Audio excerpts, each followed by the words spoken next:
Hey guys, welcome back to my channel. For those that do not know me, my name is Tracy, and over here on YouTube as well as Instagram, I go by the name A Girl with Plans. So today's video is definitely a special one. I will be sharing with you all my planner tip for switching planning systems. Today's video is actually number 22 and the 25 days of planning tips. This has now become an annual collaboration created by the lovely Tamara. You may know her as the Paper and Pen Girl. I will have all of her information linked down in my description box. She every year does this collaboration with several YouTubers in the planning community, and they all talk about a certain tip on a certain topic. Well, this year, as I mentioned in the intro, it's all about changing planning systems.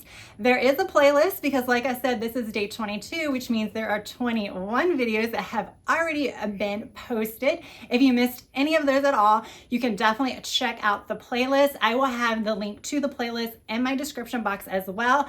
And even though this is 25 days, there will actually be 26 videos. So definitely be sure to keep on with the loop and follow it for another 4 days, and definitely be sure to check out tomorrow's video, which is going to be a tip from Elizabeth at the Joyful Sojourn. I will have her information in my description box as well. So as I said, the tip for this year is changing planning systems. How do we do that to kind of ease the transition? So those of you that have been to my channel before and have watched some of my videos know that I love to use a variety of planning systems. And when I talk about planning systems, I'm talking about disc bound, bound, coil, and you have rings, and who knows, they're digital. There's like so many different types of planning systems. And if you rewind a couple of years ago, especially when I first started my YouTube channel, I was all about disc planners. I loved the ability to customize planners, mainly because I like to be able to create my own inserts, insert them wherever I wanted to. I like the ability to add notes pages to certain sections. And then I even added multiple planner onto one set of disc, or what we call HanCan planning. However, I realized that limiting yourself to one planner system sometimes means that you are limiting yourself when it comes to trying out different layouts or different types of paper, because certain types of planning systems don't have all the layouts available that might appeal to you, or all of the paper types that might appeal to you. A prime example is if you're someone that wants to try Tomoe River paper, you're not gonna find that on rings or disc. You're pretty much only gonna find that in a bound book. So limiting yourself to one system is, in a way, sometimes could be limiting yourself to trying other types of layouts that may work for you. With that said, if you're fine and you have found your planner piece with the system you have, that is a-okay. That is perfectly fine.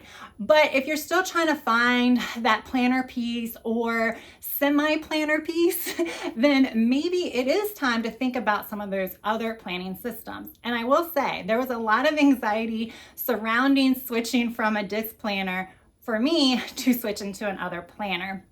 And again, like I said, I liked to customize my planner. So that was where most of the anxiety came from. But a year and a half ago, I decided to take the plunge. And the first planning system that I switched to, moving from disc, I moved into a coil system. Now, with that said, this wasn't the planner that I used, but a coil system, you can actually customize it if you really want to. It takes a little bit of creativity, and it's not perfect, but you can always just snip between the pages, take the page out, and then move it to wherever you want. I've done that. I moved some notes pages around and things like that to kind of create a system that I was happy with. And then rewind to July, and I actually moved to a bound system. It's my first time in a bound book. And that really worked well too. I wasn't able to customize it as much because you're not able to move pages around, but you can cover pages that you would not use. So like your perpetual calendars or your holiday list or something like that, you can just use a blank sheet of paper and some stick glue, or you can use sticker paper or anything of that nature to cover pages. So just because you're moving from what we call a customizable planning system to one that is less customizable, you can find ways to customize it. But that's not what this video is about.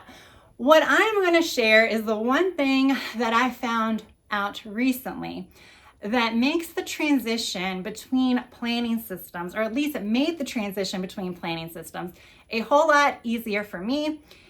And also, it made it easier when I was actually just switching planners within the same planning system. So it's not just for those that are switching planning systems. And that is to maybe add a supplemental notebook. What did I say? Am I suggesting adding something additional to your planner? Yes, I am. Don't hit that stop button. Yes, I know we're all trying to be in our minimalist era, but do not hit that stop button yet, because let me explain. So these notebooks, which can be anything from a disc bound, if you're a lover of the disc bound system, to an actual bullet journal, to just a regular notebook, these can be useful for several reasons. The first reason is a long-term reference journal. Now, this is something that people in the bullet journaling world may be more familiar with, because they have to set up their bullet journals every time it gets full, which is sometimes multiple times a year. And there are certain things in those bullet journals that they don't want to have to recreate every single time they are setting up a bullet journal. Well, why can't that be applied to those of us and the regular planner community? I don't really know if I should say regular planner community, but those of us that use disc bound or bound or coil planners. I personally think it's a great idea, and it is one of the things that I have started incorporating this year, toward the end of this year, and it's really made my life easier. So what I mean by these long-term reference journals are things that would be housed in your planners. And those of you that have disc bound systems or a ring system may always already do this, where you create certain pages and then you take those pages out when you transition to a new planner, whether it's at the 6-month mark or the year mark. You may use those pages over and over again. Things like birthday calendars, or doctor's visit logs, or the last time you did something like change the batteries in a smoke detector, or things like that. Things that you're going to have like a running list of, or things that you might want to refer to past the life of the planner. So like if your planner runs 6 months, you might want to reference this one document a year and a half from now. So that's kind of where this idea generated for me, was from the bullet journaling world.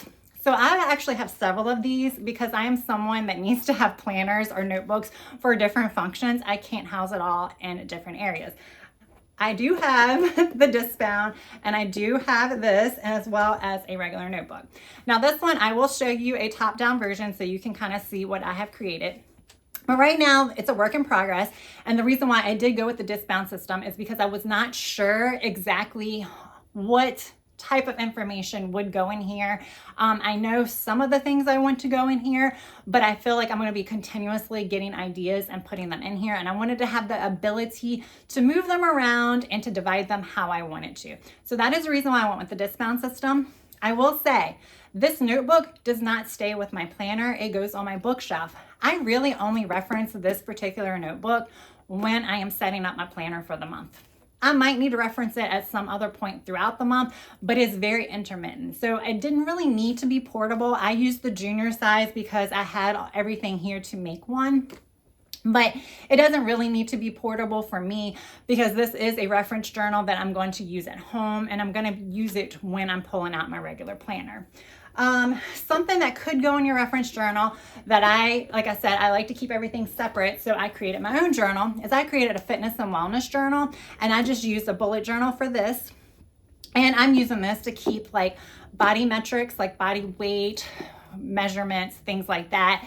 Lab appointments, lab results, any type of medications and things like that. Because again, even if I'm switching within the same type of system, which I'm not, I am switching systems, but if I was even switching within the same system, this is something that I would want to reference past the life of the planner. I'm going to want to reference this maybe 2 or 3 years down the line. So I feel like keeping it in a separate notebook is very helpful.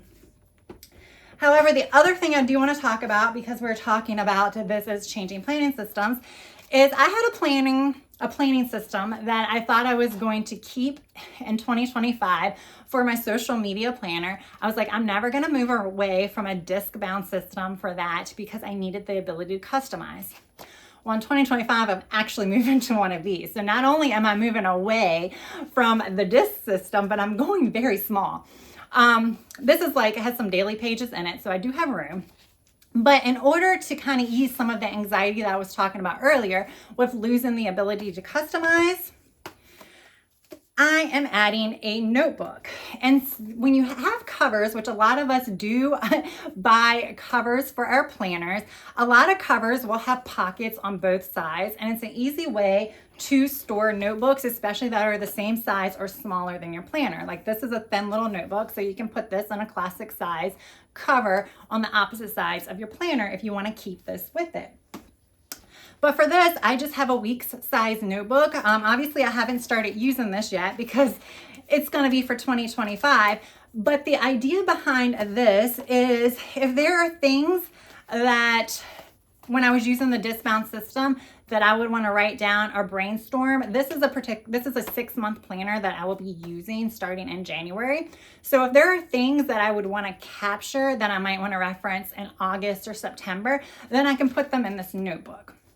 Then come next December, I can remove this notebook out, put it with the new planner. Even if I decide not to go with the week size, this is such a small notebook that it should be able to go in any planner that I use. Like I said, if I go to a junior size, a classic size, a big, what have you, I can still use this notebook. So it will still house that information that I wouldn't want to lose in one spot, and I can just move it from planner to planner. So again, I don't have to think about sticking to the same planning system because I'm going to lose these pages, because now I have it in a separate notebook.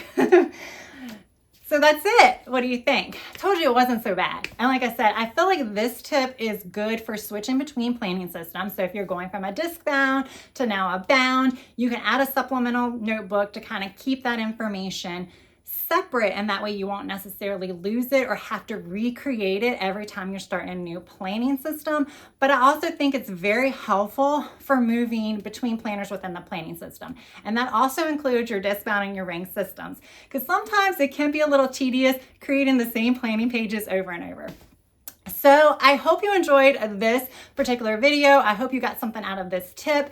As I said, there are going to be a few more videos coming up in the next few days. So definitely be sure to tune in. Tomorrow's video is by Elizabeth, The Joyful Sojourn. I will have all of that information down in the description box, and definitely be sure to check out the playlist to see all of the other videos that have already been posted. You can just go ahead, click on the playlist, add it to your favorites, so that way you can just enjoy the videos on your own time.